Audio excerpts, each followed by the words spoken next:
आताची सभा आपण पाहिलं, इतक्या तापत्या उन्हामध्ये ज्यावेळेस मतदार हजारोच्या संख्येने, खरं म्हणजे महिलांचा मनापासून धन्यवाद मानावं लागेल.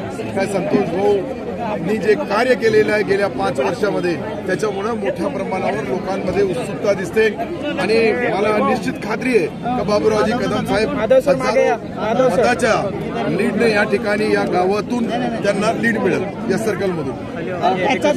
मुख्यमंत्री एकनाथ शिंदे हे दिली मुलाखत दिली, त्या मुलाखतीमध्ये ते म्हणतात महाविकास आघाडी सरकार काळामध्ये भाजपचे जे आता जे मंत्री येतात त्यांना जेलमध्ये टाकण्याचा प्लॅन केला होता. तुम्ही महाविकास आघाडी सरकार काळामध्ये होता, असं काही ठरलं होतं का? काय होतं नाही, मला त्याच्याबद्दल नक्की माहिती नाही, परंतु मुख्यमंत्री महोदय ज्यावेळेस बोलतात ते जबाबदारीने बोलतात आणि मुख्यमंत्री महोदय आमच्या पक्षाचे प्रमुख आहे, ते जे बोलतात ते सत्य आहे. संभाजीनगरमधून भुमरेंना उमेदवारी दिली, कसं बघता या उमेदवारीकडे आणि काय जबाबदारी? नाही, निश्चित मला वाटतं की संभाजीनगरमधले लोकप्रिय मंत्री, पालकमंत्री आमचे आदरणीय संदीपान भुमरे साहेब यांना निवडून आणण्यासाठी लाखोच्या मताने ते निवडून येणार, यामध्ये कुठेही शंका नाही. कारण की शिवसेनेचा बालेकिल्ला म्हणून संभाजीनगरचं नाव आहे.